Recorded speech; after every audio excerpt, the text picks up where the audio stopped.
அனைவருக்கும் வணக்கம். இந்த வீடியோவில் நம்ம என்ன பார்க்க போகிறோம் அப்படின்னா, குரூப் 4 சிலபஸில் ஹிஸ்ட்ரியில் 3வது டாப்பிக்காக இருக்கக்கூடிய டெல்லி சுல்தான்கள் அப்படிங்கிற ஒரு தலைப்பில் தான் இந்த கிளாஸ் வந்து பார்க்க போகிறோம்.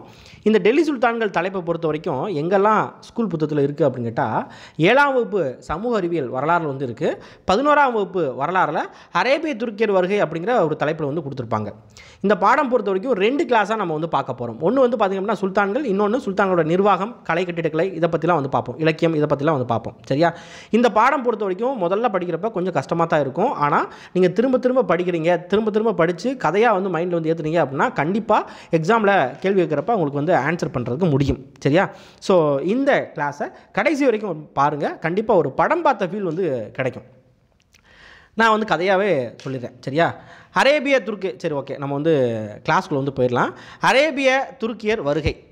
ஸோ அரேபிய துருக்கியர் வருகை அப்படிங்கிறது, சார் பாடம் பேர் டெல்லி சுல்தான்கள்னு சொல்கிறீங்க, ஆனால் அரேபிய துருக்கியர் வருகை அப்படிங்கிற இந்த தலைப்பு வந்திருக்கே, இது எப்படி அப்படின்னு கேட்கலாம்.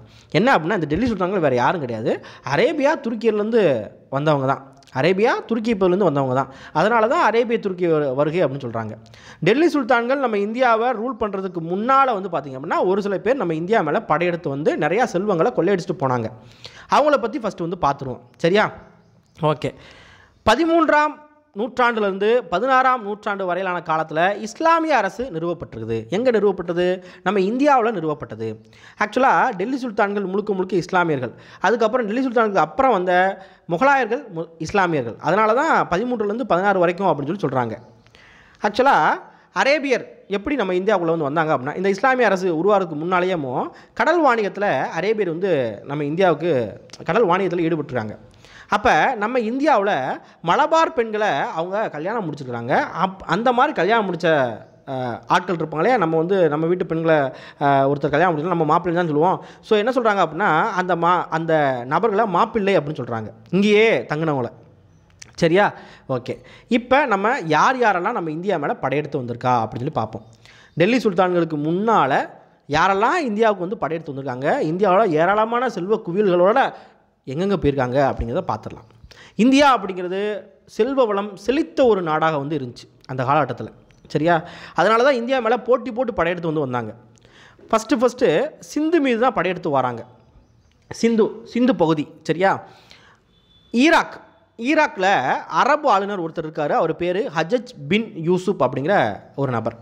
இந்த ஹஜ்ஜஜ் பின் யூசுப் என்ன பண்ணுறாரு அப்படின்னா, சிந்துவோட அரசராக இருக்கிற தாகிர் மேலே ஒரு படையெடுப்பு நடத்துகிறாரு. என்ன காரணம் சொல்கிறார் அப்படின்னா, கடற்கொலை நடக்குது, அதுக்கு நீ தான் காரணம் அப்படிங்கிற மாதிரி சொல்கிறாரு. ஆனால் இந்த போரில் வந்து பார்த்திங்க அப்படின்னா சிந்து அரசர் தாகிர் வின் பண்ணுறாரு, ஹஜ்ஜஜ் வந்து தோல்வி.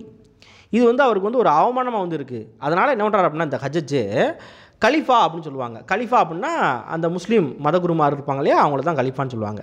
ஸோ கலிஃபாவோட அனுமதியோடு என்ன பண்ணுறாரு அப்படின்னா, ஒரு 6000 குதிரைப்படை, ஒட்டகப்படை இதோடு சேர்த்து ஹஜ்ஜஜோட மருமகன், அவர் பேர் என்ன அப்படின்னா முகமது பின் காசிம், இவரை நீ போயிட்டு சண்டை போட்டு எப்படியாவது அந்த ஆளை வந்து கொண்டு வா அப்படின்னு சொல்லிட்டு அனுப்பிடுறாரு.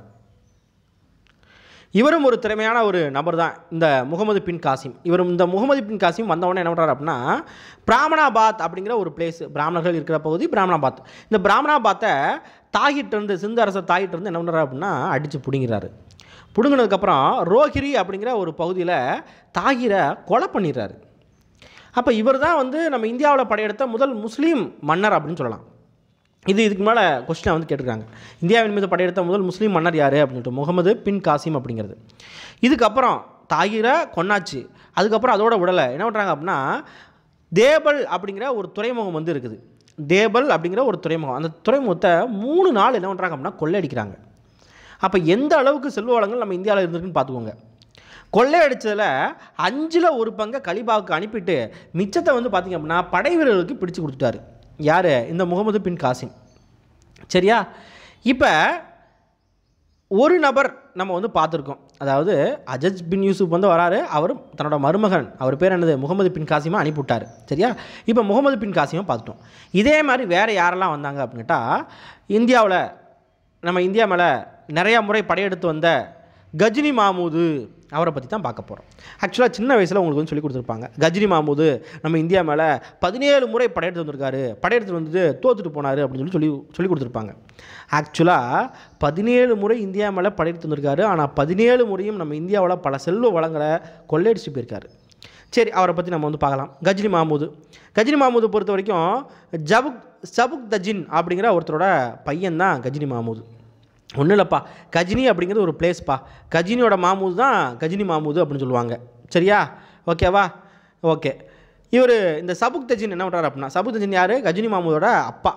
சபுக்தஜின் என்ன பண்ணுறாரு அப்படின்னா, ஆப்கானிஸ்தானோட ஷாஹி வம்ச அரசர் ஜெயபாலரை தோற்கடிச்சிட்டு தன்னோட மகனான மாமூதை அந்த ஆப்கானிஸ்தானுக்கு ஒரு அரசராக வந்து மாற்றுறாரு. சரியா? இப்போ இவங்க அப்பா, கஜினி மாமூதோட அப்பா சபுக்தஜின், இவர் வந்து இறந்து போகிறார். இறந்து போனதுக்கப்புறம் யாருக்கு ஆட்சி வரும்? பையனுக்கு தானே ஆட்சி வரும். ஸோ கஜினி மாமூதுக்கு ஆட்சி வந்து வருது. அப்போ என்ன நடக்குது அப்படின்னு கேட்டால், இவர் என்ன பண்ணுறாரு அப்படின்னா, இந்த ஆட்சிக்கு வரதுனால கலீஃபா, முஸ்லீம்களில் மதகுருமார்கள் கலீஃபா சொல்லுவாங்க. கலீஃபா வந்து இவருக்காக ஒரு பதவியேற்பு அங்கேயும் யாமினி உத்தௌலா அப்படிங்கிற ஒரு பட்டத்தையும் வழங்குறாரு. யார் வழங்கினது? கலீஃபா வழங்கினார். யாருக்கு வழங்கினார்? கஜினி மாமூதுக்கு வழங்குறாரு. நம்ம இந்தியா மேலே 17 முறை படையெடுத்து வந்து தாக்குதல் நடத்திருக்காரு. முக்கியமாக எதற்காக அப்படின்னா, சமயம் சார்ந்தா வந்து இருக்கும் அப்படின்னு சொல்லுவாங்க. அதாவது அவர் வந்து முஸ்லீம், இங்கே வந்து இந்து கோயில்கள் நிறையா இருக்கும். நம்ம இந்தியாவில் இந்து கோயில்களில் நிறையா செல்வங்களை சேர்த்து வைக்கிறது வழக்கம். அதனாலேயே அவங்களோட தாக்குதல் எல்லாமே இந்த கோயில்கள் மேலேயே வந்து இருக்கும். சரியா? இந்து கோயில்களை கொள்ளையடிப்பது தான் இவங்களோட முதன்மை நோக்கம். ஷாஹி அரசர் அனந்தபாலரை என்ன பண்ணுறாரு அப்படின்னு கேட்டால் தோற்கடிக்கிறாரு. இவங்க அப்பா ஜெயபாலரை தோற்கடித்தார், இவர் அனந்தபாலரை தோற்கடிக்கிறார். 1025 சோமநாதபுரம் கொள்ளை வந்து நிகழ்த்தினார். ஆக்சுவலாக கஜினி மாமூதோட கொள்ளையில் பெரிய கொள்ளை இந்த சோமநாதபுரம் கொள்ளை. 1025 முக்கியமான கொள்ளை. சோமநாதபுரம் கோயிலை வந்து பார்த்திங்க அப்படின்னா ஒன்றும் இல்லாமல் ஆக்கிட்டு போயிடுவாங்க. அங்கே இருக்கிற செல்வங்களை பூரா எடுத்துகிட்டு போயிடுவாங்க. இந்த சோமநாதபுரம் கொள்ளையில் 2 கோடி தினார் அளவுக்கு பொருள் வந்து கிடச்சிருக்குது. பாருங்கள், இப்போ 2 கோடியே வந்து பெரிய அமௌண்ட்டு. அப்போ 2 கோடி அளவுக்கு, 2 கோடி தினார் அளவுக்கு என்ன இருக்குது அப்படின்னா பொருள் வந்து கிடச்சிருக்கு. 1029 ரே அப்படிங்கிற ஈரானிய நகரத்தை கொள்ளையடிச்சிருக்கிறாரு. அதில் கொள்ளையடிச்சதன் மூலமாக கிட்டத்தட்ட 50,000 தினார் மதிப்புள்ள ஆபரணங்கள் கிடச்சிருக்கு. அடுத்து நாணயங்களாக 2,60,000 தினார்கள் அளவுக்கு வந்து கிடச்சிருக்குது. 30,000 தினார்கள் மதிப்புள்ள தங்க வெள்ளி பாத்திரங்கள் கிடச்சிருக்கு. இதெல்லாம் வந்து கிடச்சிருக்குதா குறிப்புகள் வந்து இருக்கிறாங்க. ஸோ நல்லா வாழ்க்கையை வந்து வாழ்ந்துருக்கிறாரு இந்த கஜினி மாமூது. கஜினி வம்சத்தில் நிறையா பேர் வந்து வந்துருப்பாங்க. அதில் கடைசி அரசர் யார் அப்படின்னு கேட்டால் குரவ்ஷா அப்படிங்கிற ஒருத்தர். சரியா?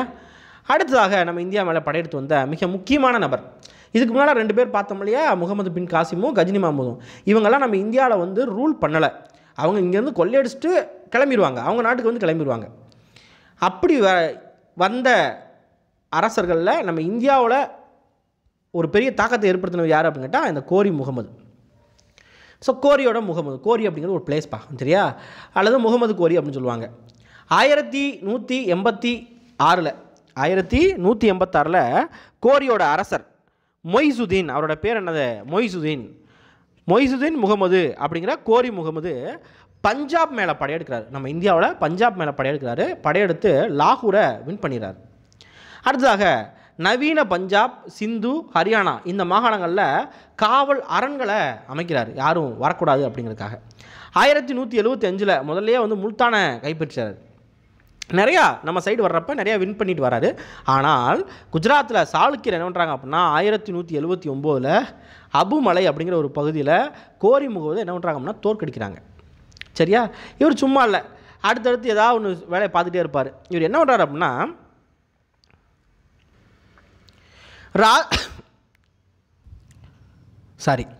ராஜபுத்திரர்கள், நம்ம வட இந்தியாவில் ரூல் பண்ணவங்க ராஜபுத்திரர்கள்ட்ட வம்புழுக்கிறார். அதாவது அஜ்மீர் சவுகான்களோட முக்கிய கோட்டையான தபகிருந்தாவை கோரி வந்து தாக்குறாரு. சரியா? அஜ்மீர் அப்படிங்கிறது ஒரு பிளேஸ்ப்பா, ராஜபுத்திரர்களில் ஒரு பிளேஸ். சவுகான்கள் அப்படிங்கிறது அவங்களோட வம்சம். ஸோ அஜ்மீர் சவுகான்களோட முக்கியமான ஒரு கோட்டை தபகிருந்தா. அந்த கோட்டையை முகமது கோரி தாக்குறாரு. ஸோ தாக்கின உடனே இந்த விஷயம் அஜ்மீரோட அரசருக்கு வந்து போகுது. அஜ்மீரோட அரசர் யார் அப்படின்னு கேட்டால் பிருத்திவிராஜ் சவுகான். ஸோ பிருத்திவிராஜ் சவுகான், இந்த பிருத்திவிராஜ் சவுகான் என்ன பண்ணுறாரு அப்படின்னா நம்ம கோட்டையவே இவர் வந்து என்ன பண்ணுறாரு, தாக்குறாரு. ஸோ நம்மளே வாண்டடாக படையெடுத்து போவோம் அப்படின்னு சொல்லிட்டு தபகிருந்தாவுக்கு வந்து போகிறாரு. தபகிருந்தாவுக்கு அணிவகுத்து போய் 1191 முதலாவது தரையின் போரை நடத்துகிறார். அப்போ முதலாவது தரையின் போர் யார் யாருக்கு இடையில நடந்துச்சு அப்படின்னா பிருத்திவிராஜ் சவுகானுக்கும் கோரி முகமதுக்கும் நடந்திருக்கு. இந்த போரில் வின் பண்ணவர் யார் அப்படின்னு கேட்டால் பிருத்திவிராஜ் சவுகான் தான். அவர் வந்து ஈஸியாக நினச்சிட்டாரு, யார் கோரி முகமது பிருத்திவிராஜ் சவுகானை ஈஸியாக நினச்சிட்டார். ஆனால் பிருத்திவிராஜ் சவுகான் ராஜபுத்திரோட கூட்டுப்படையோட வலிமையாக போய் சண்டை போட்டார், அதனால தான் ஜெயிச்சிட்டார். இப்போ முதலாவது தரையின் போரில் யார் தோற்று போயிட்டாங்க அப்படின்னா கோரி முகமது தோற்று போயிட்டார். இப்போ என்ன நடந்துச்சு அப்படின்னா இந்த போரில் இந்த கோரி முகமதுவை ஒரு குதிரை வீரன் என்ன பண்ணியிருக்காரு அப்படின்னா பாதுகாப்பான இடத்துக்கு வந்து கொண்டு போயிருக்கிறார், கொண்டு போய் சேர்த்துருக்குறாங்க. அதனால தான் அவர் வந்து ஃபஸ்ட்டு இதில் வந்து தப்பிச்சிருப்பார். செகண்ட் இதில் வந்து பார்த்திங்க அப்படின்னா 1192 ஏற்கனவே அடி வாங்கிட்டாரா கோரி முகமது, திரும்ப வந்து வராரு யாரை, நம்ம பிருத்திவிராஜ் சவுகானை சண்டை போடணும் அப்படிங்கிறதுக்காக. 1192 கோரி முகமது அஜ்மீர் மேலே படையெடுக்கிறாரு. ஸோ இதுதான் என்ன சொல்கிறாங்க அப்படின்னா இரண்டாவது தரையின் போர் அப்படின்னு சொல்கிறாங்க. இது எந்த வருஷம் அப்படின்னா 1192. 1191 முதலாவது தரையின் போர் ரொம்ப முக்கியமானது, பழைய கொஸ்டின். 1192 இரண்டாவது தரையின் போர். இந்த போரில் கோரி முகமது ஏற்கனவே சண்டை போட்டிருக்காரு இல்லையா கோரி முகமது கூட, அதனால் என்ன ஆகுது அப்படின்னு கேட்டால் அவர் வந்து ஒரு சின்ன ஆள் தானே அப்படின்னு சொல்லிட்டு நினச்சிட்டாரு பிருத்திவிராஜ் சவுகான். ஆனால் பிருத்திவிராஜ் சவுகான் அதில் தோற்று போயிட்டார். அதில் யார் ஜெயித்தாங்க அப்படின்னு கேட்டால் கோரி முகமது ஜெயிக்கிறாரு. இருந்தாலும் இந்த பிருத்திவிராஜ் சவுகான்கிட்ட இவர் வந்து இந்த பகுதியை வந்து கொடுத்தாரு, அஜ்மீரை வந்து கொடுத்துட்டு ஏன் கண்ட்ரோல் நீ வரணும் அப்படிங்கிற மாதிரி சொல்லி பின்னால் ராஜ துரோக குற்றம் சுமத்தி பிருத்திவிராஜ் சவுகானை கோரி முகமது கொன்னாச்சு. அதுக்கப்புறம் என்ன நடக்கும் அப்படின்னு கேட்டால்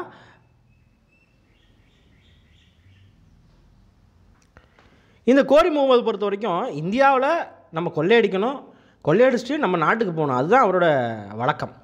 இவர் வந்து போகிறப்ப சரி நம்ம கொள்ளையடித்த அந்த நம்ம ஆக்கிரமித்த பகுதியில் இருக்கே, இங்கே ஒரு ஆளை வந்து நம்ம வந்து போட்டு போகலாம் அப்படின்னு சொல்லிட்டு ஒரு ஆட்சியாளராக யாரை நியமனம் பண்ணுறாரு அப்படின்னா குத்புதீன் ஐபக் அப்படிங்கிற ஒரு அடிமையை வந்து நியமனம் பண்ணுறாரு.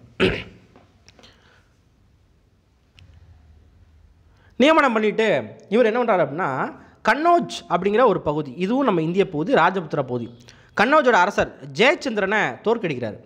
ஆக்சுவலாக இந்த ஜெயச்சந்திரன் யார் அப்படின்னு கேட்டால் பிருத்திவிராஜ் சவுகானோட மாமனார் தான் ஜெயச்சந்திரன்.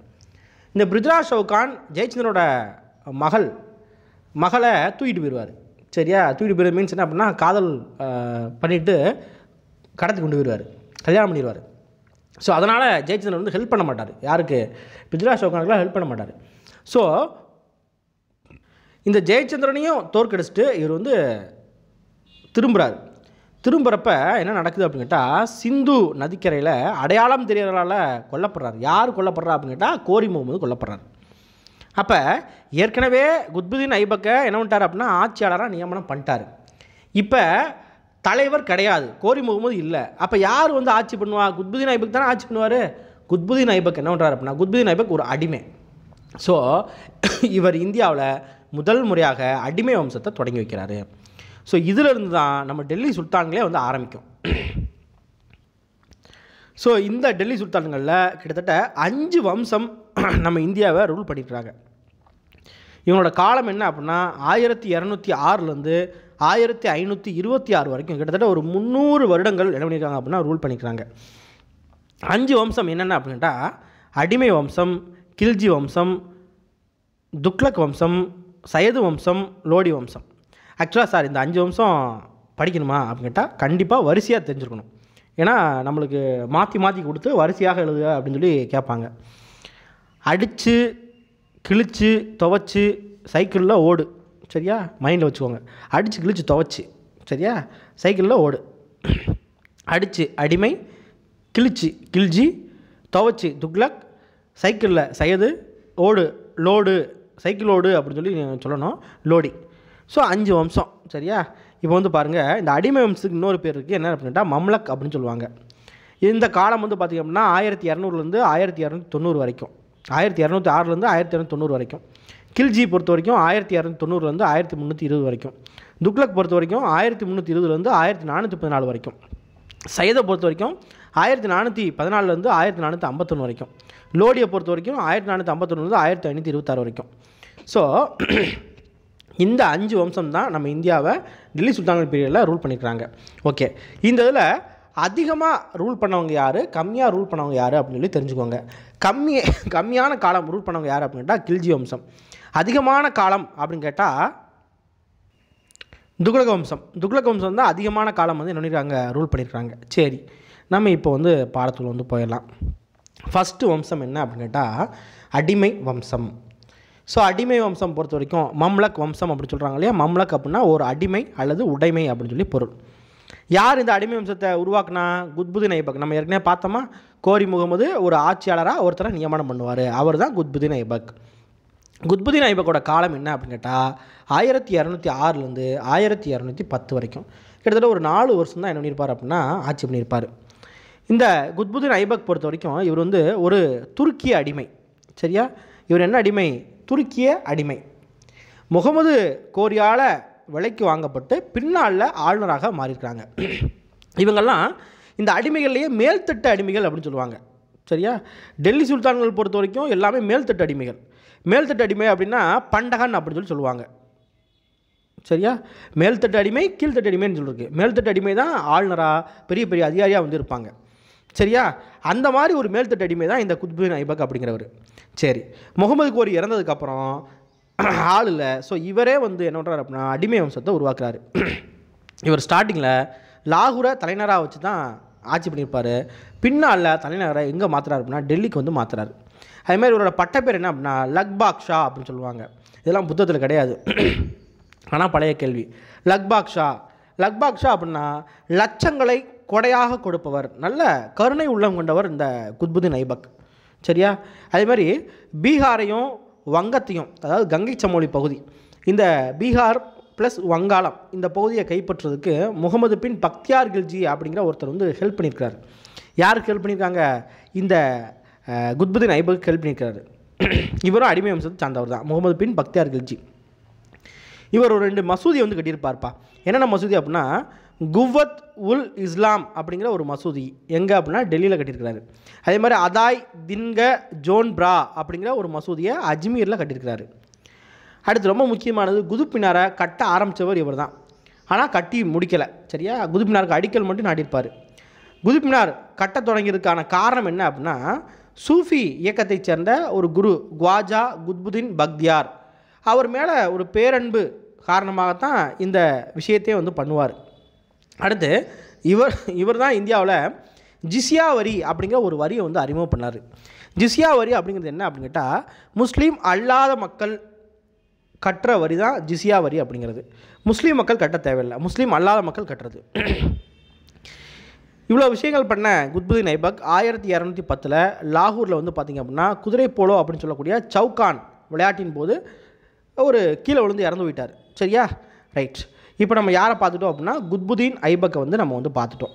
ஸோ குத்புதீன் ஐபக்கு இவ்வளோ விஷயம் இருக்குது. அதுக்கப்புறம் யார் வராங்க அப்படின்னு கேட்டால் இல்துமிஷ். ஆக்சுவலாக இல்துமிஷோட காலம் என்ன அப்படின்னா 1211 1236 வரைக்கும். இவரோட இயற்பெயர் சம்சுதீன் இல்துமிஷ் அப்படின்னு சொல்லுவாங்க. இவர் யார் அப்படின்னு கேட்டால் இவரும் துருக்கிய இனத்தைச் சேர்ந்த குத்புதீன் ஐபக்கோட ஒரு அடிமை தான். இவரை பொறுத்த வரைக்கும் இல்துமிஷ் பொறுத்த வரைக்கும் மேல்தட்டு அடிமைகள் என்ன சொல்கிறாங்களோ அதை கேட்போம் அப்படிங்கிற மாதிரியே தான் இருந்தார். மேல்தட்டு அடிமைகள்லாம் ஏற்கனவே சொன்னோன்னா பண்டகன் அப்படிங்கிறது அவங்கள மட்டும்தான் நம்பி இருந்திருக்கிறாரு. குத்புதீனோட மகன் ஆரம் ஷா அப்படிங்கிற ஒருத்தர், அவர் வந்து ஆட்சிக்கு வர்றாரு. ஆனால் அவரை தடுத்துட்டு இல்துமிஷ் என்ன பண்ணுறாரு அப்படின்னா ஆட்சியில் அமர்த்தார். இந்த டெல்லி சுல்தான்கள் பொறுத்த வரைக்கும் யார் நல்லா ஸ்ட்ரென்த்தாக இருக்காங்களோ அவங்க வந்து ஆட்சியை பிடிச்சிடலாம். சரியா, அந்த மாதிரி தான் இல்துமிஷ் வந்து ஆட்சியை பிடிக்கிறாரு.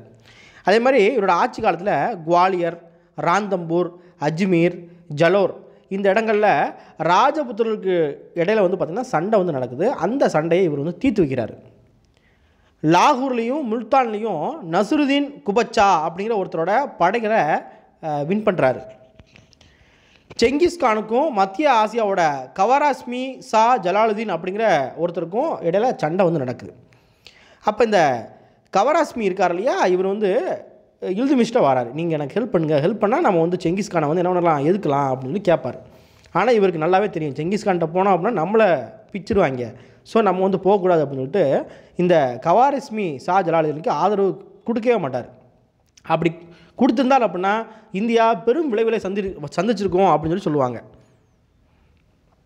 அடுத்து டெல்லியில் வந்து பார்த்திங்க அப்படின்னா 243 அடி உயர குதுப் மினாரை கட்டி முடிக்கிறாரு. ஆக்சுவலாக குதுப் மினாருக்கு அடிக்கல் நாட்டியவர் யார் அப்படின்னு கேட்டால் குத்புதீன் ஐபக். குதுப் மினாரை கட்டி முடித்தவர் யாருங்க அப்படின்னு கேட்டால் இல்துமிஷ். அதேமாதிரி ஒரு காலத்தில் செப்பு நாணயங்கள், வெள்ளி நாணயங்கள் அறிமுகம் செய்கிறாரு. செப்பு நாணயங்கள் ஜிடால் அப்படின்னு சொல்கிறாங்க, வெள்ளி நாணயங்கள் டங்கா அப்படின்னு சொல்கிறாங்க.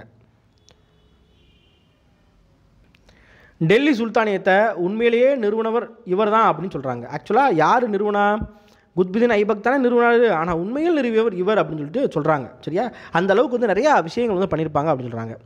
இக்தா அப்படிங்கிற ஒரு முறையை வந்து அறிமுகம் பண்ணுறாரு. இக்தா அப்படிங்கிறது ஒன்றும் இல்லை, நிலம். சரியா, இல்துமிஷ் என்ன பண்ணுறாரு அப்படின்னா தன்னோட படைகளில் நிறையா பேர் வந்து ஒர்க் பண்ணுவாங்க இல்லையா, அந்த படை வீரர்களுக்கு இக்தாக்களை வழங்குறாரு.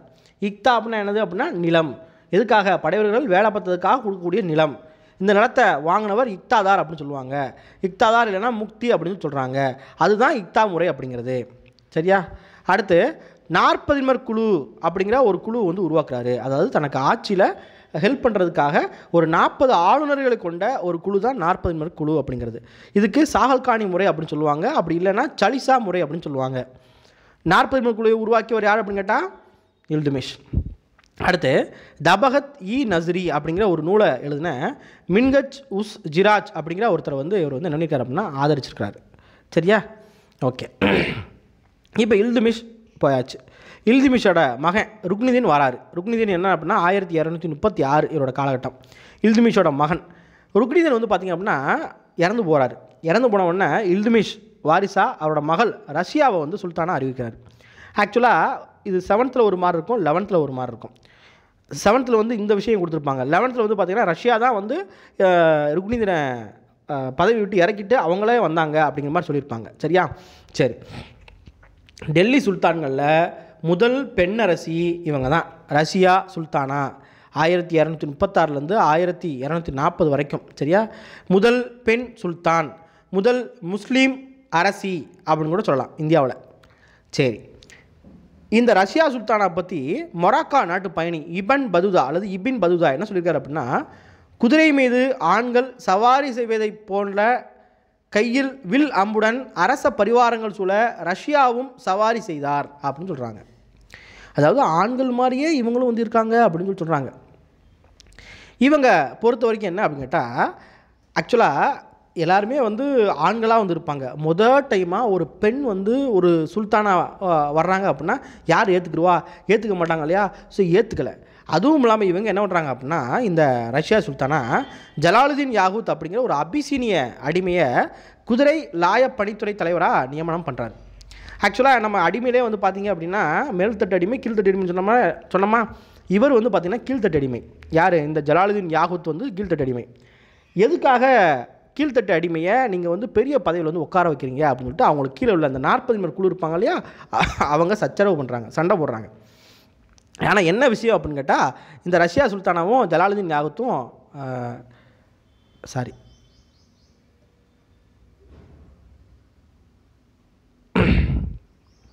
ஓகே ஜலாலுதீன் யாகூத்தும் என்ன அப்படின்னா கொஞ்சம் நெருக்கமாக வந்துருப்பாங்க, காதல் பண்ணுவாங்க. ஸோ அதனால தான் மற்றவங்களுக்கு பிடிக்காது. அப்படி பிடிக்காத ஒரு ஆளுநர்களில் மிக முக்கியமான ஆளுநர் யார் அப்படின்னு கேட்டால் அல்துனியா அப்படிங்கிற ஒரு ஆளுநர். இந்த அல்துனியா அப்படிங்கிற ஆளுநர் வந்து என்ன பண்ணுறாரு அப்படின்னா ரஷ்யா சுல்தானா ஆட்சியை வந்து ஏற்க மாட்டேங்கிறார், கலகமும் செய்கிறார், சண்டை போடுறாரு. இப்போ இந்த அல்துனியா என்ன நினைக்கிறாரு அப்படின்னு கேட்டால், இந்த ரஷ்யா சுல்தானா ஜலாலுதீன் யாகூத் கூட ரொம்ப ஆடுறாங்க, ஸோ அப்போ ஜலாலுதீன் யாகூத்தை நம்ம வந்து முடிச்சிடணும் அப்படின்னு சொல்லிட்டு ஜலாலுதீன் யாகூத்தை அல்துனியா கொன்றுறாரு. இப்போ நீ என்ன பண்ணுவ அப்படிங்கிற மாதிரி கொன்னுட்டு ரஷ்யா சுல்தானாவை ஜெயிலில் பிடிச்சி போட்டுறாரு.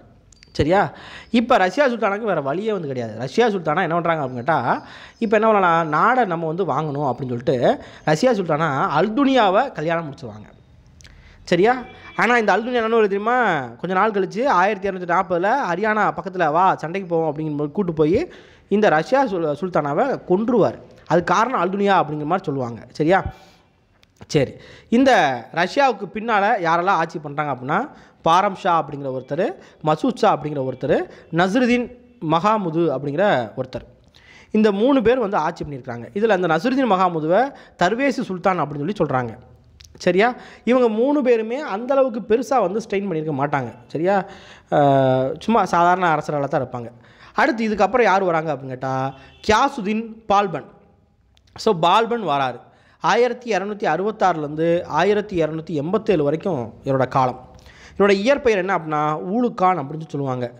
இவர் யார் அப்படின்னு கேட்டால் இல்துமிஷ் ஆட்சி பண்ணார் இல்லையா, இல்துமிஷ் ஆட்சி பண்ணுறப்ப ஒரு அடிமையாக இருந்தவர் தான் இவர். இவரை பற்றி லேன்பூல் அப்படிங்கிற ஒரு அறிஞர் கூட சொல்லியிருப்பார். தோட்டக்காரனாக அல்லது தொழிலாளியாக, படை வீரனாக இப்படிலாம் இருந்து லாஸ்ட்டில் சுல்தானா வந்து மாறியிருக்காரு அப்படிங்கிற மாதிரி வந்து சொல்லியிருப்பாங்க. சின்ன இடத்துலேருந்து பெரிய இடத்துக்கு வந்து போயிருக்காரு, அடிமட்டத்துலேருந்து பெரிய லெவலுக்கு வந்து போயிருக்காரு அப்படின்னு சொல்லியிருப்பாங்க. இந்த இல்துமிஷ் ஆட்சி எப்போ இவர் வந்து அடிமையாக இருந்தாரா, ஆட்சி அதிகார பிரதிநிதி அப்படின்னு பொருள்கிற நயிப் இ முல்க் அப்படிங்கிற ஒரு பட்டத்தை இவருக்கு இவரே சூட்டிக்கிட்டார். நயிப் இ முல்க் அப்படிங்கிறது.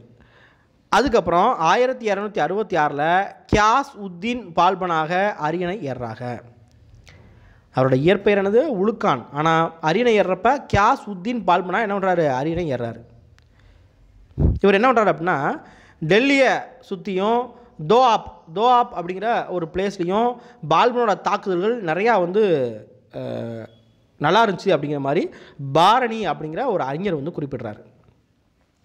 மியோ அப்படின்னு சொல்லக்கூடிய கொலையில் ஈடுபட்ட ஒரு இஸ்லாமிய சமூகத்தை இவர் வந்து என்ன பண்ணுறாரு அப்படின்னா அடக்குறாரு. சரியா? அடக்கினார் அப்படின்னு சொல்லலாம். தேடி பிடிச்சி கொள்ளுவாங்க. மியோ அப்படின்னு சொல்லக்கூடிய ஒரு சமூகம் கொலையில் ஈடுபடுறாங்க, அவங்கள கொள்கிறாரு. அடுத்து இவருக்கு ரொம்பவும் பிடிச்ச ஒரு அடிமை, அவர் பேர் என்ன அப்படின்னா துக்ரில் கான் அப்படிங்கிறது. இந்த துக்ரில் கானை பெங்காலுக்கு, அதாவது வங்காளத்துக்கு கவர்னராக நீ இப்போ இருந்துக்கோ அப்படிங்கிற மாதிரி சொல்கிறாங்க. ஆனால் இந்த துக்ரில் கான் என்ன பண்ணுறாரு தெரியுமா, அப்படியே பால்பனுக்கு எதிராகவே வந்து கிளம்புறாரு. பின்னால் துக்ரில் கான் என்ன பண்ணுறாரு அப்படின்னா கலகம் செய்கிறாரு. அதனால் பால்பன் என்ன பண்ணுறாரு அப்படின்னா அமீன் கான் அப்படிங்கிற ஒரு ஆளுநரை அனுப்பிடுறாரு. போப்பா நீ போய்ட்டு என்ன ஒன்று துக்ரில் கானை அடிச்சு கொண்டு வா அப்படின்னு சொல்லிட்டு அனுப்பிடுறாரு. ஆனால் அந்த அமீன் கான் வந்து பார்த்திங்க அப்படின்னா இல்லை துக்ரில் கான் போனோம் அப்படின்னா துக்ரில் கான் நம்மளை கொண்டுருவான், ஸோ நம்ம வந்து பேக் அடிச்சிடுவோம் அப்படின்னு சொல்லி பேக் அடிச்சிட்டார். அடுத்து என்ன நடக்குது அப்படின்னு கேட்டால் இவரே படையெடுத்து போகிறார். யார்? பால்பனே படையெடுத்து போகிறார் துக்ரில் கானை கொல்லணும் அப்படிங்கிறதுக்காக.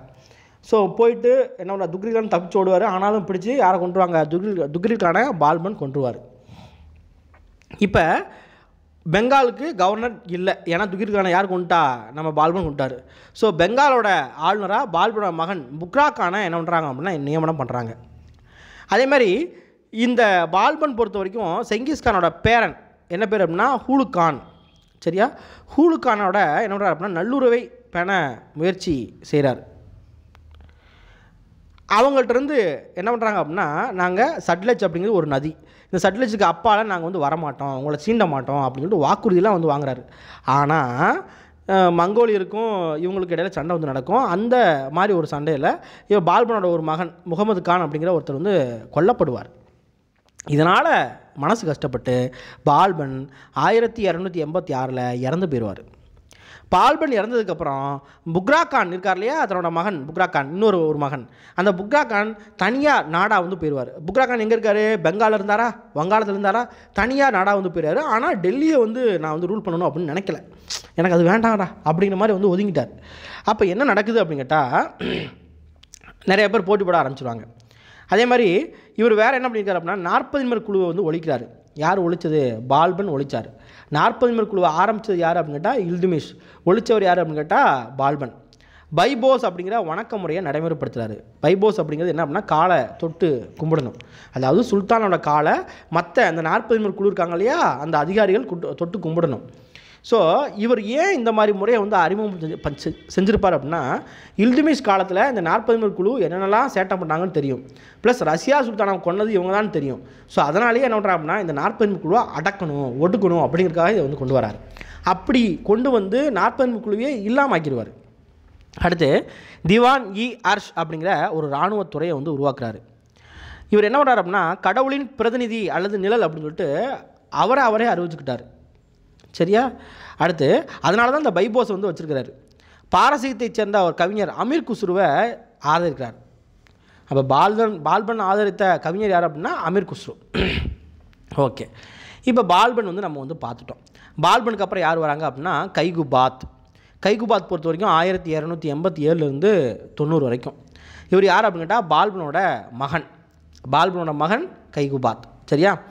கைகுபாத் பொறுத்த வரைக்கும் இவர் சிற்றின்பம் முழுக்க அரசராகிற தகுதியே அவருக்கு வந்து கிடையாது. எந்த நேரமும் வந்து பார்த்திங்கன்னா மதுலேயே வந்து இருப்பார். அப்படிங்கிற மாதிரி இருந்தவர் தான் இவர். அதனால் இவரோட 3 வயது பையன் கைமார்ஸ் அப்படிங்கிற ஒருத்தர் வந்து அரியணை ஏற்றி விட்றாங்க. 3 வயது பையனுக்கு என்ன தெரியும்? சரியா? ஒன்றும் தெரியாது இல்லையா?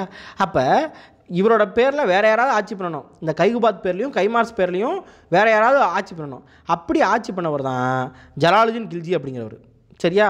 பாருங்கள், இந்த கைகுபாத்தை கில்ஜி வம்சம் தான் கொண்டுட்டாங்க. கொன்னதுக்கப்புறம் கில்ஜி வம்சம் ஆரம்பிச்சிருச்சு. ஸோ இப்போ நம்ம எந்த வம்சத்தை பார்த்துருக்கோம் அப்படின்னா அடிமை வம்சத்தை பார்த்துருக்கோம் இவ்வளோ நேரம். சரியா? திரும்ப ஒரு சொல்கிறேன், அடிமை வம்சத்தில் யாரெல்லாம் வந்தாங்க அப்படின்னு சொல்கிறேன். அடிமை வம்சத்தில் குத்புதீன் ஐபக் வராரு. சரியா? இல்துமிஷ் வராரு. ஓகேவா? அடுத்து இல்துமிஷ்க்கு அப்புறம் சுல்தானா ரஷ்யா வராங்க. நான் முக்கியமான நபர்கள் மட்டும் சொல்கிறேன். சுல்தானா ரஷ்யானுக்கப்புறம் பால்பன் வராங்க. பால்பனுக்கு அப்புறம் இந்த கைகுபாத் வருவார். கைகுபாத்தோட அந்த ஆட்சியே முடிஞ்சு போகும். அடிமை வம்சமே என்ன ஆயிரும்? முடிஞ்சு போயிடும். அதுக்கப்புறம் கில்ஜி வம்சம் ஆரம்பிச்சிடும். கில்ஜி வம்சம் பொறுத்த வரைக்கும் 1290 1320 வரைக்கும். கில்ஜி வம்சத்தை உருவாக்குனவர் யார் அப்படின்னு கேட்டால் ஜலாலுதீன் கில்ஜி. 1290 1296 வரைக்கும். இவர் வந்து பார்த்திங்க அப்படின்னா இவர் வந்து ஒரு ஆப்கானியர்.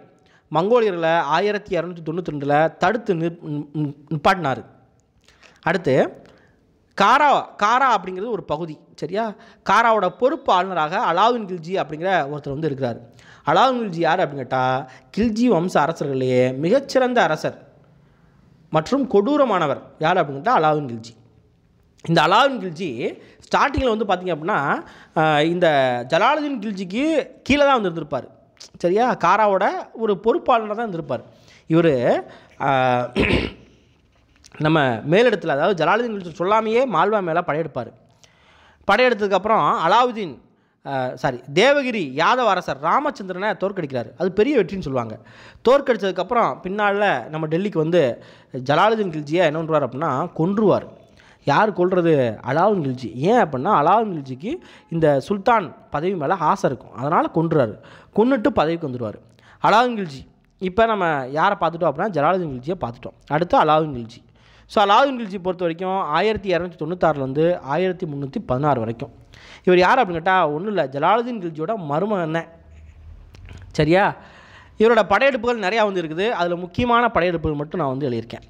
தேவகிரி படையெடுப்பு 1296 படையெடுப்பு நடத்தியிருக்கிறாரு. 1307 1314.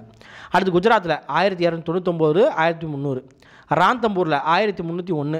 இந்த இது வந்து முக்கியம். 1303 மேவார் மேலே படையெடுத்திருப்பார். சித்தூர் மேலே படையெடுத்திருப்பார். ராஜபுத்திரர்கள் மேலே வந்து படையெடுத்திருப்பார் 1303. அதில் 1303 சித்தூர் சூறையாடல் மிக முக்கியமான குறிப்பிடத்தக்க ஒன்று அப்படின்னு கூட சொல்லலாம். ஏன் அப்படின்னா அந்த சித்தூரில் ராஜபுத்திரர்கள் தோற்கடிக்கப்பட்டு விடுவோம் அப்படின்னு சொல்லி தெரிஞ்சிடும். ஸோ தெரிஞ்சதுக்கப்புறம் அவங்க என்ன பண்ணுவாங்க அப்படின்னா ஆண்களும் பெண்களும் ஜவுகர் முறையில் இறந்து போவாங்க. அதாவது ஜவுகர் முறைனா ஒன்றும் கிடையாது, ஒரு எந்த சுச்சுவேஷனில் நம்ம தோற்றுருவோம் அப்படின்னு தெரிஞ்சு போச்சோ அந்த டைமில் போர்க்களத்தில் யார் இறந்து போவாங்க அப்படின்னா வாண்டடாக இறந்து போவாங்க அப்படின்னா அந்த ஆண்கள் இறந்து போவாங்க. அது மாதிரி கோட்டைக்குள்ளே தனக்குத்தானே அழிச்சுக்கிடுவாங்க, தீ வச்சு என்ன பண்ணுவாங்க அழிச்சுக்கிடுவாங்க. அதுதான் ஜவுகர் முறை அப்படிங்கிறது. இதில் தான் ராணி பத்மாவதி வந்து பார்த்திங்க அப்படின்னா இறந்து போயிருப்பாங்க. சரியா? இதை பற்றி தான் படம் கூட எடுத்திருப்பாங்க. பத்மாவத் அப்படிங்கிற ஒரு படம் வந்து இருக்கும், அதில் அழகாக சொல்லியிருப்பாங்க. சரியா? அந்த படத்தை கூட பாருங்கள். அடுத்து மால்வா மேலே 1305 வந்து படையெடுப்பு வந்து நடத்துகிறாரு. 1307 தேவகிரி கோட்டையை கைப்பற்றுறதுக்காக படைத்தளபதி மாலிக் கஃபூரை அனுப்புகிறார். தேவகிரி கோட்டையை கைப்பற்றுறதுக்காக யார் அனுப்புகிறாரு? மாலிக் கஃபூரை அனுப்புகிறாரு. மாலிக் கஃபூர் அந்த இதை கைப்பற்றிடுவார். அதுக்கப்புறம் 1309 வாரங்களோட காகத்திய அரசர் பிரதாபருத்ர தேவனை தோற்கடிக்கிறார். யார் தோற்கடிக்கிறது? நம்ம மாலிக் கஃபூர் தான். மாலிக் கஃபூர் யாரோட படைத்தளபதி? அலாவுதீன் கில்ஜியோட மிகச்சிறந்த படைத்தளபதி அப்படின்னு சொல்லுவாங்க. மாலிக் கஃபூர் தமிழ்நாட்டில் சிதம்பரம், திருவரங்கம், மதுரை இந்த 3 நகரங்களையும் என்ன பண்ணுறாரு அப்படின்னா சூறையாடுறாரு. அங்கே உள்ள எல்லா செல்வ வளங்களையும் கொள்ளையடிக்கிறார். இங்கிட்டு தென்னிந்தியா வரைக்கும் வந்துட்டு 1310 ஹொய்சால அரசர் 3ஆம் வீர வல்லாளனை தோற்கடிக்கிறார். 1311 ஏராளமான செல்வ குவியலோட டெல்லிக்கு போகிறார். சரியா, டெல்லிக்கு போகிறார். ஓகே, அடுத்து அலாவுதீனோட நிர்வாகம் பொறுத்த வரைக்கும் நிறைய விஷயங்கள் வந்து இருக்குது. அலாவுதீன் நிறைய புதுமையான விஷயங்கள் வந்து பண்ணியிருப்பார். தாக் முறையை அறிமுகம் செஞ்சுருப்பார். அதாவது பிராண்டிங், குதிரைகளுக்கு சூடு போடுற தாக் முறை, அதை அறிமுகம் செஞ்சுருப்பார். அடுத்து இராணுவ வீரர்களுக்கு உண்டான கடமையை ஷெஹ்ரா அப்படிங்கிற ஒரு முறை மூலமாக விவரிச்சிருக்காரு. ஒவ்வொரு சோல்ஜரோட ரெஸ்பான்சிபிலிட்டி என்ன அப்படின்னு சொல்லியிருக்கிறாரு. அடுத்து தனது படை வீரர்களுக்காக கட்டாய உணவு தானிய கொள்முதல் முறையை அறிமுகம் செய்கிறாரு. கட்டாயமாக உணவு வந்து கொடுக்கணும் அப்படிங்கிற ஒரு விஷயம். மது போதை மருந்துகளுக்கு தடை விதிக்கிறாரு. அடுத்து உழவர்கள்ட்ட டைரெக்டாக நிலவரி வந்து வாங்குறாரு. இதுக்கு முன்னால் வந்து உழவர்கள்ட்ட நிலவரி வாங்குறதுக்கு இடையில ஒரு அதிகாரி வந்து இருப்பாங்க. ஆனால் இவர் என்ன பண்ணுறாரு, டைரெக்டாக நீங்கள் வந்து கொடுத்துருங்க அப்படிங்கிற மாதிரி நிலவரி வந்து வாங்குறாரு. அடுத்து கம்யூனிகேஷனுக்காக அஞ்சல் முறையை அறிமுகம் பண்ணுறாரு. குதுப் மினாரோட நுழைவாயிலான அலாய் தர்வாசா அப்படிங்கிற ஒன்றை வந்து கட்டுறாரு. அப்போ குதுப் மினாரோட நுழைவாயில் என்ன, அலாய் தர்வாசா. அதை கட்டினது யார், அலாவுதீன் கில்ஜி. 1000 தூண்களை கொண்ட அசர் ஜுடும் அப்படிங்கிற ஒரு அரண்மனையை வந்து கட்டுறாரு.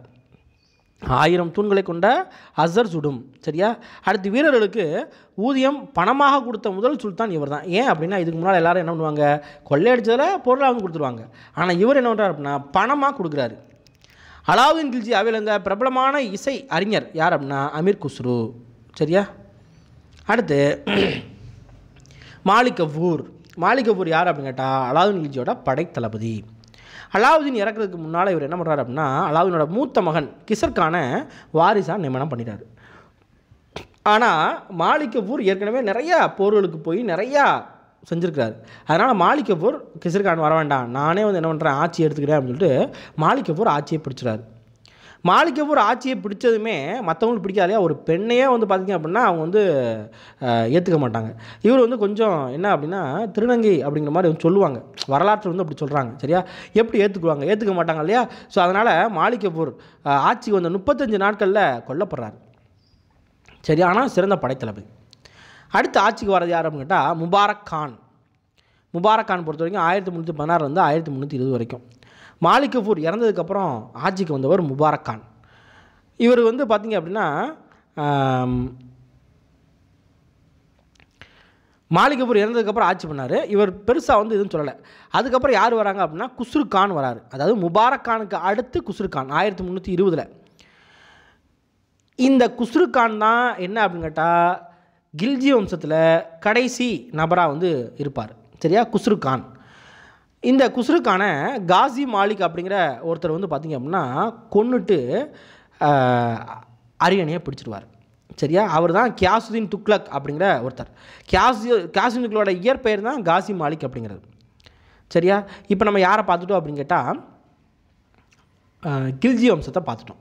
கில்ஜி வம்சத்தில் யார் வந்தா, ஜலாலுதீன் கில்ஜி வந்தாங்களா, அடுத்து அலாவுதீன் கில்ஜி வந்தாங்களா, மாலிக் கஃபூர் வந்தாரா, அதுக்கப்புறம் முபாரக் கான் வந்தாரா, அடுத்து குஸ்ரு கான் வந்தாரா, அவ்வளோதான். அதுக்கப்புறம் யார் வராங்க அப்படின்னா துக்ளக் வம்சம்.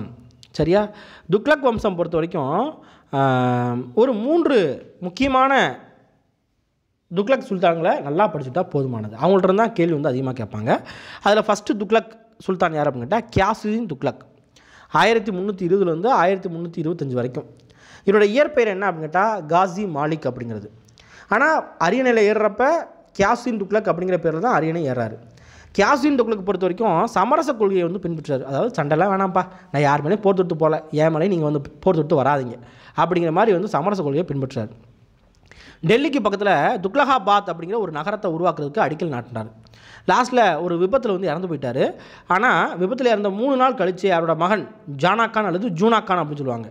ஜானா கான் இல்லைனா ஜூனா கான், இவர் வந்து அரியணை ஏறாரு. இந்த ஜூனா கான் தான் முகமது பின் துக்ளக் அப்படின்னு சொல்லுவாங்க. சரியா, ஓகே. ஃபஸ்ட்டு துக்ளக் கியாசுதீன் துக்ளக், ரெண்டாவது துக்ளக் யார் அப்படின்னா முகமது பின் துக்ளக் 1325 1351 வரைக்கும். ஜானா கான் அப்படிங்கிற ஒருத்தர் தான் முகமது பின் துக்ளக் அப்படிங்கிற பேரில் அரியணை ஏறாரு. இவர் என்ன பண்ணுறாரு அப்படின்னா இவர் காலத்தில் தில்லிக்கு பக்கத்தில் மீரட் வரைக்கும் மங்கோலிய படை வந்து இருந்துச்சு, அதை பின்வாங்க வைக்கிறார். முகமது பின் துக்ளக் பொறுத்த வரைக்கும் ஒரு முட்டாள் அரசர் அப்படின்னு கூட சொல்லலாம். எதையுமே வந்து யோசிக்க மாட்டார், சட்டுன்னு செஞ்சுருவார். சரியா? என்ன அப்படின்னு கேட்டால், ஃபஸ்ட்டு விஷயம், அவர் நிறையா விஷயங்கள் வந்து பண்ணியிருக்காரு. அதில் ஃபஸ்ட்டு விஷயம் என்ன அப்படின்னா, தலைநகரத்தை மாற்றுறாரு. ஆக்சுவலாக சுல்தான்களுக்கு எங்கே தலைநகரம் இருக்குது? டெல்லியில் இருக்கா? டெல்லியிலேருந்து தேவகிரிக்கு மாற்றுறாரு. தேவகிரி, இங்கே தௌலதாபாத் இருக்குல்ல, தேவகிரியும் தௌலதாபாத்தும் ஒன்று தான். சரியா? ஸ்டார்டிங்கில் தேவகிரி, பின்னால் தான் தௌலதாபாத் அப்படின்னு சொல்லிட்டு இவர் தான் பேர் வச்சுருப்பார். சரியா? ஸோ டெல்லியிலேருந்து தலைநகரம் எங்கே மாற்றுறதுக்கு முயற்சி பண்ணார் அப்படின்னா தேவகிரி. தேவகிரிக்கு இன்னொரு பேர் தௌலதாபாத் அப்படிங்கிறது. மகாராஷ்டிராவில் இருக்கிற தேவகிரிக்கு முகமது பின் துக்ளக் வச்ச பேர் தான் தௌலதாபாத் அப்படிங்கிறது. தலைநகரை இப்போ இவர் வந்து அறிக்கை விட்டார், எல்லோரும் வந்து என்ன பண்ணணும், அங்கே வந்துடணும், டெல்லியிலேருந்து எங்கே போகணும், மகாராஷ்டிராவில் இருக்கிற தேவகிரிக்கு போகணும் அப்படிங்கிறாரு. டெல்லியிலேருந்து தேவகிரி எவ்வளோ தூரம்? ரொம்ப தூரம் இல்லையா? இப்போ நம்ம வந்து என்ன பண்ணுவோம் அப்படின்னா ஃப்ளைட்டில் போயிடுவோம், பஸ்ஸில் போயிடுவோம், காரில் போயிடுவோம், பைக்கில் போயிடுவோம். ஆனால் அப்போ எப்படி போவாங்க? நடந்தானே போகணும். ஸோ அது வந்து கஷ்டமான ஒன்று இல்லையா? அதனால் என்ன ஆகுது அப்படின்னு கேட்டால், மக்கள் எல்லாம் வந்து பார்த்திங்க அப்படின்னா இதுக்கு எதிர்ப்பு தெரிவிப்பாங்க. அது போக இவங்களோட அதிகாரிகளே எதிர்ப்பு தெரிவிப்பாங்க. ஏன்னா அதிகாரிகளும் அங்கே வரணும் அப்படிங்கிறாரு. சரியா? பின்னால் தெரிஞ்சு போச்சு, ஓகே ஹெட் குவார்ட்டர்ஸை மாற்ற முடியாது, தலைநகரத்தை மாற்ற முடியாது. ஸோ நம்ம என்ன பண்ணுவோம் அப்படின்னு கேட்டால் திரும்பவும் டெல்லிக்கே மாற்றிடுவோம். புரியுதா? இப்போ வந்து அறிக்கை விட்டாச்சு, எல்லோரும் கிளம்ப ஆரம்பிச்சிட்டாங்க.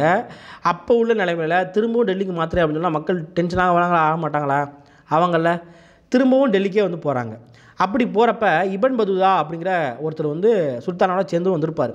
இந்த இபன் பதுதா டெல்லியை பார்த்து சொல்கிறாரு, டெல்லியை அடைந்த போது காலியாக கைவிடப்பட்டதாக, ஆனால் குறைந்த அளவு மக்களுடன் இருந்தது என்று அப்படின்னு சொல்லிட்டு சொல்லியிருக்கிறார். மக்களே வந்து கம்மியாக தான் இருந்தாங்க, ஏன்னா எல்லோரும் அங்கே போயிட்டாங்க இல்லையா, அவங்க திரும்பி வந்தால் தான் அங்கே மக்கள். இது ஃபஸ்ட்டு மாற்றம். அடுத்து இவர் என்ன பண்ணுறாரு அப்படின்னா அடையாள நாணயம் 1329 அடையாள நாணயம் வந்து வெளியிட்டார். அதாவது அடையாள நாணய முறை அப்படிங்கிறது ஸ்டார்டிங்கில் சீனாவிலையும் ஈரான்லேயும் நடைமுறையில் இருந்துச்சு. அதை வச்சே இவர் என்ன பண்ணுறாரு அப்படின்னு கேட்டால் இந்த முறையை வந்து கொண்டு வந்தார். நாணயங்களோட மதிப்பு அப்படிங்கிறது வெள்ளி உள்ளடக்கத்தை அடிப்படையாக கொண்டிருந்தது அப்படிங்கிறாங்க. அந்த நாணயத்தில் இருக்கிற வெள்ளி உள்ளடக்கம். நம்ம ஆள் முகமது பின் துக்ளக் என்ன நாணயம் வெளியிடுறாரு அப்படின்னா வெண்கல நாணயம் வெளியிடுறாரு. சரியா? இந்த வெண்கல நாணயம் வெளியிட்டதில் என்ன ஒரு பிரச்சனை அப்படின்னு கேட்டால், நிறையா கள்ள வெண்கல நாணயங்கள் வந்துடுது, டூப்ளிகேட்டை அடிக்க ஆரம்பிச்சிட்டாங்க. அப்போ டூப்ளிகேட் நிறையா வந்துருச்சு, அப்புறம் என்ன பண்ணணும், டிமானிட்டைசேஷன் பண்ணணும். சரியா? பண மதிப்பிழப்பு பண்ணணும். அப்போ பண மதிப்பிழப்பு பண்ணுறாங்க. சரியா? பண மதிப்பிழப்பு அப்படின்னா வெண்கல நாணயத்தை வாங்கிட்டு அதுக்கு ஈடாக வெள்ளி நாணயத்தை கொடுக்குறாங்க. ஆக்சுவலாக வெள்ளி பெருசாக வெண்கலம் பெருசாக அப்படின்னு பார்க்குறப்ப வெள்ளி தான் பெருசு, வெண்கலம் கம்மியான ஒன்று. கம்மியான ஒன்றுக்கு அதிகமான ஒன்றை நம்ம வந்து கொடுக்குறோம் அப்படின்னா 5 ரூபாய்க்கு பதிலாக 10 ரூபாய்க்கு நீ கொடுக்குற அப்படின்னா யாருக்கு லாஸ்? உனக்கு தானே லாஸு. ஸோ அந்த மாதிரி யாருக்கு லாஸ் ஆகுது அப்படின்னு கேட்டால் முகமது பின் துக்ளக்கு கஜானா காலி ஆகுது. இது ஒரு காரணம். அடுத்து வந்து பார்த்திங்க அப்படின்னா தோஆப் பகுதிகளில் வரி விதிக்கிறார் 1326.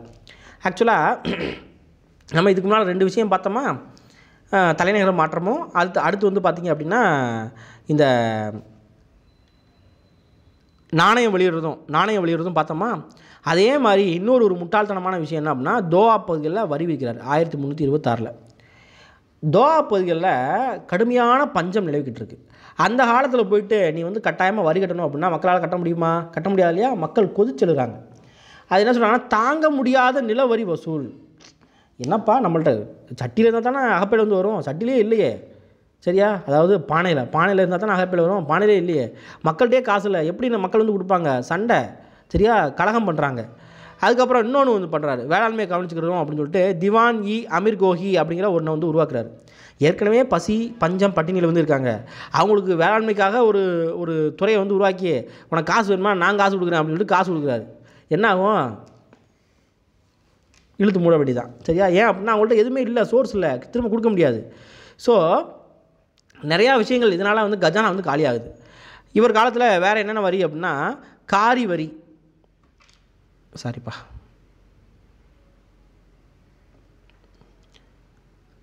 இவர் காலத்தில் என்ன அப்படின்னா காரி வரி அப்படிங்கிற ஒரு வரி வந்து விதிச்சிருக்காங்க. அடுத்து சாராய் அப்படிங்கிற மேய்ச்சல் வரி வந்து விதிச்சிருக்காங்க. சரியா? அடுத்ததாக இவர் எப்படி இறந்தார் அப்படின்னா, இந்த முகமது பின் துக்ளக் எப்படி இறந்தார் அப்படின்னா, இவரை பொறுத்த வரைக்கும் அலாவுதீன் கில்ஜி பாணியவே வந்து பின்பற்றுவார். அலாவுதீன் கில்ஜி ஆனால் நிறைய விஷயங்கள் நிர்வாகத்தில் சிறப்பாக வந்து பண்ணியிருப்பார். ஆனால் இவர் வந்து அப்படி வந்து இது பண்ண மாட்டார், வேறு எல்லாத்தையும் வந்து பண்ணுவார், ஆனால் அவரோட நிர்வாகத்தை பண்ண மாட்டார். வங்காளம், மதுரை, வாரங்கல், ஆவாத், குஜராத், சிந்து இதெல்லாம் வந்து பார்த்திங்கன்னா தொலைதூர பகுதிகள். இவர் கண்ட்ரோலில் இருந்த பகுதிகள் தான், ஆனால் தொலைதூர பகுதிகள்.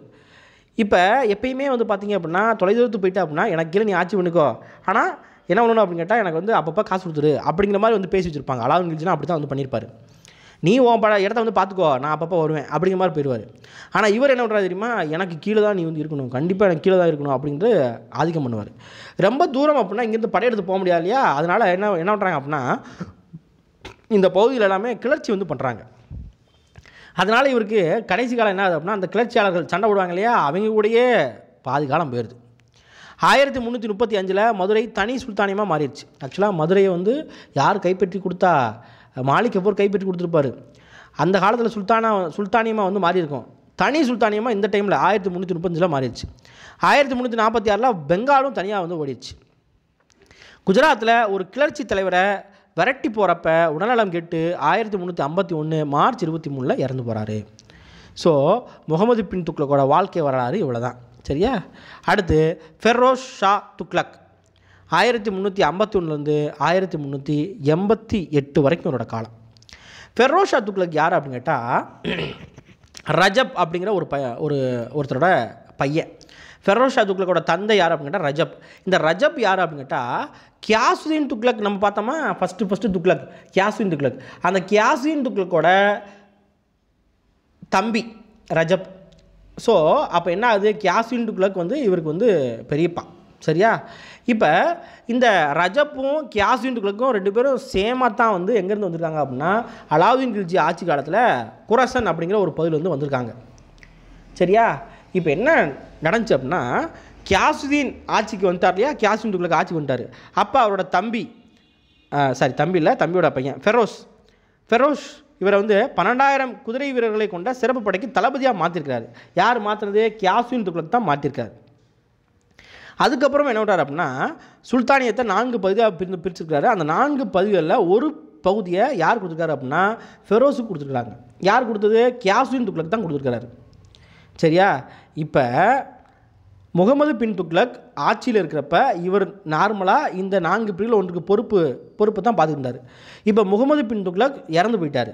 இறந்து போகிறப்ப வாரிசை அறிவிக்கலை, இறந்து போயிட்டார். சரியா? இப்போ என்ன நடக்குது அப்படின்னா அடுத்த வாரிசு யார் வரணும் அப்படிங்கிற சச்சரவு நடக்குது. அப்போ முகமது பின் துக்ளக்கோட ஒரு வாழ்நாள் நண்பர், அவர் பேர் என்ன அப்படின்னா கான்-இ-ஹசன். அவர் என்ன சொல்கிறார் அப்படின்னு கேட்டால் 2 பேரும் தோஸ்து. சரியா? அவர் என்ன சொல்கிறாருன்னு கேட்டால் சரி நம்ம ஃப்ரெண்டு முகமது பின் துக்ளக் தான் இறந்து விட்டான், ஸோ இதுக்கப்புறம் யார் வரணும் அப்படின்னு கேட்டால் முகமதோட பையன் தான் வரணும். சரியா? பையன் தான் வரணும் அப்படின்னு சொல்லிட்டு முகமதோட பையனை தான் சொல்கிறாங்க. ஆனால் அந்த பையன் எப்படி இருக்கான்? குட்டியோண்டு பையனாக இருந்திருக்கான், குழந்தையாக இருந்திருக்கான். அப்போ அவனை வச்சு ஆட்சி பண்ண முடியாது. அதனால் ஃபெரோஸ் ஆட்சியில் அமர்றாரு. அப்போ ஃபெரோஸ் யார்? கியாசுதீன் துக்ளக்கோட என்ன அப்படின்னு கேட்டால் தம்பியோட பையன். சரியா? ஓகே. ஃபெரோஸ் ஷா துக்ளக் இருக்கார் இல்லையா, இவர் வந்து இந்த கான்-இ-ஹசன் இருக்கார் இல்லையா, இவர் யார் அப்படிங்கிற வாழ்நாள் நம்மளும் பார்த்தோம் இல்லையா. இவரை பொறுத்த வரைக்கும் ஃபெரோஸ் ஷா துக்ளக்கிட்ட இவர் வந்து ஒரு உயர் அதிகாரியாக இருந்திருக்கிறாரு. அடுத்து இவர் யார் அப்படின்னா இஸ்லாமுக்கு மாறிய பிராமணர் அப்படின்னு சொல்கிறாங்க. ஸ்டார்டிங்கில் இவரோட பேர் கண்ணு அப்படிங்கிறதான், கண்ணு. அதே மாதிரி இவரை பொறுத்த வரைக்கும் வாரங்களில் ஒரு படையெடுப்பு நடந்திருக்கு. அந்த படையெடுப்பில் இவர் வந்து சிறைப்பிடிச்சிட்டாங்க. ஓகே, இவரை பற்றி சும்மா தெரிஞ்சுக்கிறதுக்காக. அடுத்து வந்து நம்ம ஃபெரோஸ் ஷா துக்ளக் பொறுத்த வரைக்கும் தீவிரமான சமரச கொள்கையை பின்பற்றுறார். ரொம்ப தீவிரமான சமரச கொள்கை. சரியா? ரொம்ப நல்லவர். கொடூரமான தண்டனைகளை ஒழிக்கிறாரு. 1200 புதிய தோட்டங்களை உருவாக்குறாரு. அலாவுதீன் காலத்தில் ஒரு 30 பழைய தோட்டங்கள் இருக்கும், அதை பூரா வந்து நல்லா சரி பண்ணுறாரு, புனரமைக்கிறாரு. அடுத்து ஃபெரோசாபாத், ஜான்பூர், ஃபெரோஸ்பூர் இந்த நகரங்களை உருவாக்குறாரு. அலாவுதீன் ஆட்சியில் மக்களோட சொத்துக்கள் பறிக்கப்பட்டிருக்கும், அந்த சொத்துக்களை திரும்பவும் மக்களுக்கே கொடுக்குறாரு. அலுவலர்களை பரம்பரையாக பணியமர்த்தும் முறையை திரும்பவும் நடைமுறைப்படுத்துகிறாரு. சரியா? அரசாங்க அலுவலர் ஊதியத்தை அதிகப்படுத்திருக்காரு. எவ்வளோ நல்ல விஷயம் பண்ணியிருக்காரு பாருங்க. அடிமைகள் நலனுக்காக அடிமைகள் நலத்துறை உருவாக்கியிருக்கிறாரு. அடிமைகள்னு ஒன்று இருக்குது, அவங்களுக்கு ஒரு நலத்துறை இருக்கணும் அப்படின்னு அடிமைகள் நலத்துறை உருவாக்கியிருக்கிறாரு. கிட்டத்தட்ட 1,80,000 அடிமைகள் வாழ்வில் இந்த அடிமைகள் நலத்துறை அக்கறை செலுத்தியது அப்படிங்கிறாங்க. இவரோட காலத்தில் 2 மங்கோலிய படையெடுப்பு தான் வந்து நடந்திருக்கு. அதே மாதிரி இவரோட காலத்தில் ஒரே பெரிய படையெடுப்பு இது அப்படின்னு கேட்டால் 1362 சிந்துவில் படையெடுத்தது தான். இவர் வைதீக இஸ்லாமை ஆதரிக்கிறார். ஜிசியா வரியை திரும்பவும் விதிக்கிறார். ஜிசியா வரி அப்படிங்கிறது. சரியா? அதுக்கப்புறம் சட்லஜ் நதியிலேருந்து கன்சிக்கு கால்வாய் விட்டுறாரு. தன்னோட மகன் பதேக் கான் அப்புறம் பேரன் கியாசுதீன் இவங்களை ஆட்சியாளராக ஆக்குனதுக்கப்புறம் 1388 இறந்து போகிறார். சரியா? இறந்து போயிட்டார். இப்போ இதுக்கப்புறம் ஆட்சிக்கு வந்து ஒரு சில பேர் வருவாங்க. ஆனால் இவங்க காலத்தில் இருந்த மிக முக்கியமான ஒன்று தைமூர் படையெடுப்பு. தைமூர் படையெடுப்பு எந்த வம்சத்தோட ஆட்சி காலத்தில் நடந்துச்சு அப்படின்னா துக்ளக் ஆட்சி காலத்தில் நடந்துச்சு. கடைசி துக்ளக் அரசர் யார் அப்படின்னு கேட்டால் நசுருதீன் முகமது ஷா. நசுருதீன் முகமது ஷா பொறுத்த வரைக்கும் 1394 1412 வரைக்கும். சரியா? இவரோட ஆட்சியப்போ தான் மத்திய ஆசியாவிலேருந்து ஒருத்தர் வாராரு. அவர் தான் தைமூர் அப்படிங்கிறது. இது எப்போ நடந்துச்சு அப்படின்னா 1398 டிசம்பரில் வந்து நடந்திருக்கு. ஸோ ரெண்டு இதையும் சொல்லுவாங்க, 1398 சொல்லுவாங்க, 1399 சொல்லுவாங்க. 1398 டிசம்பரில் தைமூர் படையெடுப்பு நடந்துச்சு. தைமூர் வர்றாரு, நம்மளை எதிர்த்து வராரு அப்படின்னு தெரிஞ்ச உடனே இந்த நசுருதீன் முகமது ஷா தப்பிச்சு ஓடிட்டார், நாட்டை விட்டே தப்பிச்சு ஓடிட்டார். இங்கே நிறையா பகுதிகளை நம்ம இந்தியாவில் நிறையா பகுதிகளை கைப்பற்றிட்டு தைமூர் திரும்பவும் வந்து பார்த்திங்க அப்படின்னா அவரோட நாட்டுக்கு வந்து போகணும் அப்படிங்கிறதுக்காக என்ன பண்ணுறாரு அப்படின்னா இங்கேருந்து சாமர்கண்டில் நினைவு சின்னம் வைக்கணும் அப்படிங்கிறதுக்காக இந்தியாவோட கட்டிடக்கலை வல்லுநர்கள், கலை வல்லுநர்கள் இவங்களை பூரா அங்கே கூட்டு போகிறார். ஸோ இதோட என்ன முடிஞ்சு அப்படின்னு கேட்டால் துக்ளக் வம்சம் முடிஞ்சு. துக்ளக் வம்சத்தை பொறுத்த வரைக்கும் நம்ம வந்து பார்த்தோம் 3 முக்கியமான அரசர்கள் தான். ஒன்று கியாசுதீன் துக்ளக், 2வது முகமது பின் துக்ளக், 3வது ஃபெரோஷா துக்ளக். இந்த 3 துக்ளக் நல்லா படித்தா போதும். அடுத்து சையது வம்சம்.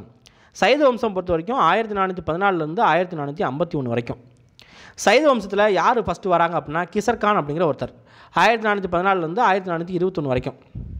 அதாவது இந்த தைமூர் இருக்கார் இல்லையா, தைமூர் நம்ம இந்தியாவில் எல்லா பிளேஸையும் பிடிச்சிட்டாரு. கடைசி துக்ளக் அரசர் நசுருதீன் வந்து தப்பிச்சு ஓடிட்டார். அப்போ நம்ம டெல்லி பகுதி ப்ளஸ் இந்தியாவில் உள்ள பகுதிகளுக்கு ஒரு ஆளை வந்து நியமனம் பண்ணணும். அப்படி ஒரு ஆளை நியமனம் பண்ணுறாரு, அவர் தான் கிசர்கான் அப்படிங்கிற ஒருத்தர்.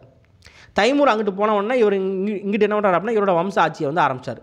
கிசர்கான் டெல்லியை கைப்பற்றி சையது வம்ச ஆட்சியை தொடங்கியிருக்கிறாரு. இவர் தொடங்கின சையது வம்சத்தில் 4 பேர் வந்து என்ன பண்ணியிருக்காங்க அப்படின்னா ரூல் பண்ணியிருக்காங்க.